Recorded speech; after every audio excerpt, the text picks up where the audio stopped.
Hello student, I am Professor Pallavi Devkate. Welcomes you in 16th lecture of Econ 355, whose title is Structure and Dynamics of Indian Agriculture. In previous lecture, we learn about farm mechanization. Okay, that means meaning, definition of farm mechanization, then different types of farm mechanization. Also, advantages of farm mechanization. In today's lecture, we are going to learn about economic planning in India. Okay, in this lecture, we are going to learn about meaning and definition of planning, then different types of planning, then history of planning, advantages of planning, etc.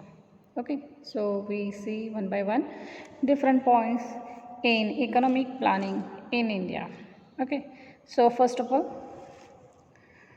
we see the meaning of planning. What is meant by planning?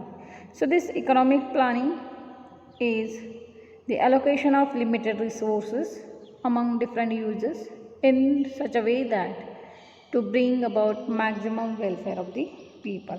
Okay, so this economical planning basically related with allocation of limited resources among the different users, and the aim of that particular allocation is to get maximum welfare of the people. This is the economic planning. Or another definition of economic planning, the planning is defined as conscious and deliberate choice of economic priorities by some public authority. Okay, so in short, this planning is nothing but the organizing, utilizing the limited resources to maximum advantage in terms of defined social end is known as economic planning.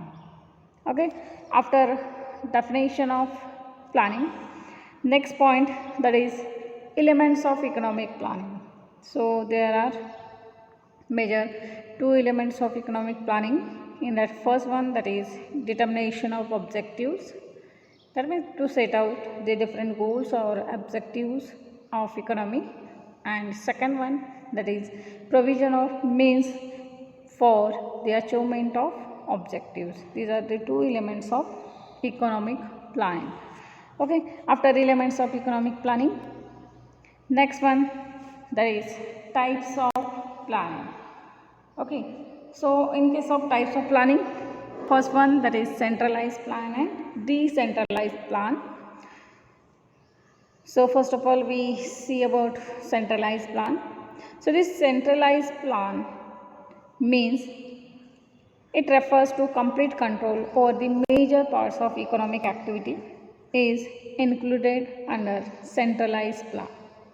Okay, that means whatever the major economic activities, that major economic activities are controlled by central authority is known as centralized plan.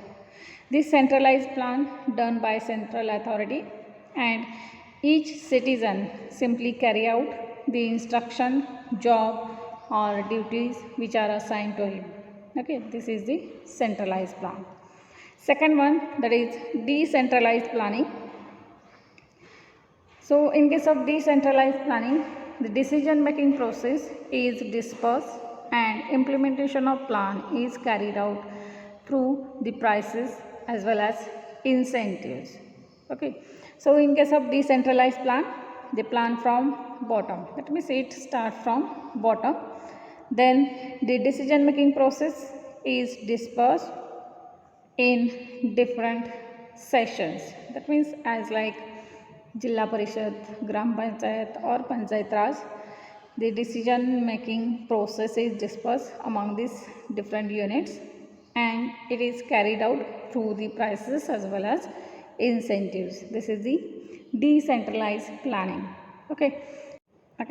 Next type of plan, that is short term plan. So this short term plan is recommended for the period of mostly up to 1 year or less than 1 year. Okay, Then second one, that is medium term plan.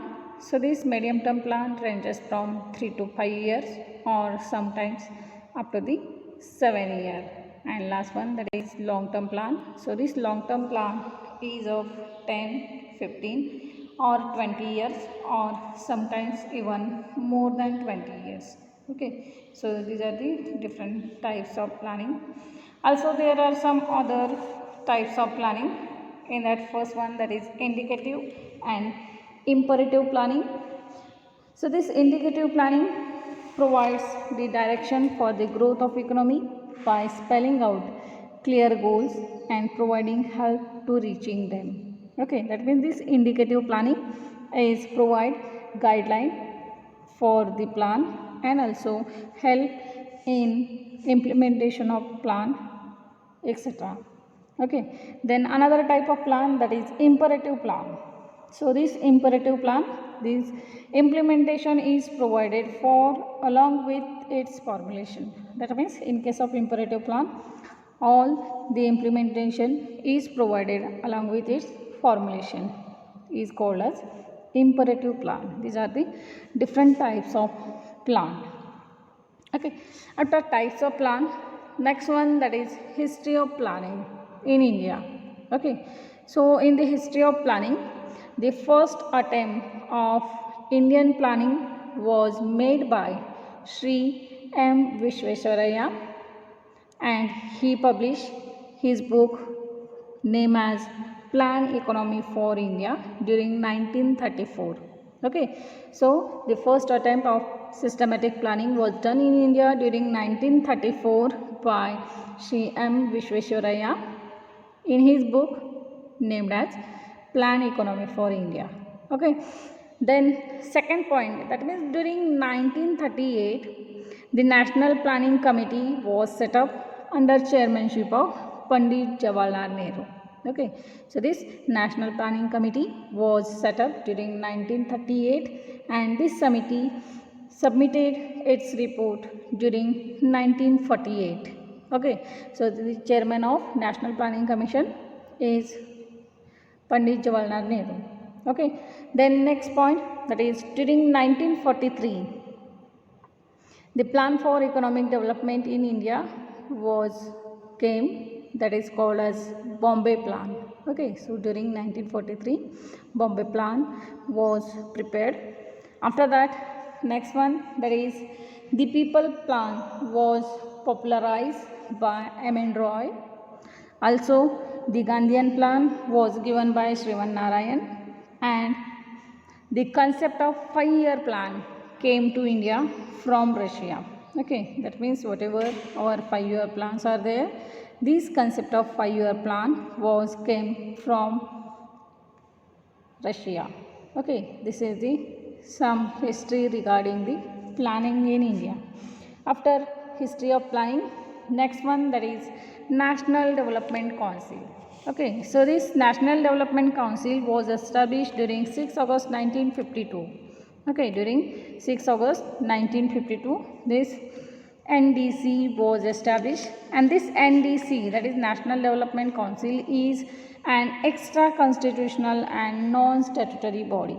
Okay, extra constitutional, that means it is not included in Constitution of India. Okay, objectives of development of National Development Council. First one, that is working to strengthen and mobilize the efforts of resources of nation. Then second objective is to promote common policies, and third one, that is to ensure balance and rapid development of all parts of the country. These are the some points regarding the National Development Council. So main point in this NDC is establishment year, that is during 6 August 1952, and next one, that is it is an extra constitutional and non-statutory body. Okay, after National Development Council, next point, that is features of planning in India. Okay, so India's planning system is indicative economic planning. That means India's plan do not carry any element of compulsion as found in other socialist economy. Okay, so there is no element of compulsion was carried out on individual. This is the indicative economic planning. Then second characteristics is India's plans are comprehensive in nature. That means it includes all the aspects of economy. Next one, Indian planning is social planning. That means Indian planning is social rather than the economic planning. And last one, unreliable data. The status of data in India is poor. These are the some features of planning in India. Okay, so this is all about today's lecture, that is economic planning in India. Question may be asked on this, like explain the economic planning in India.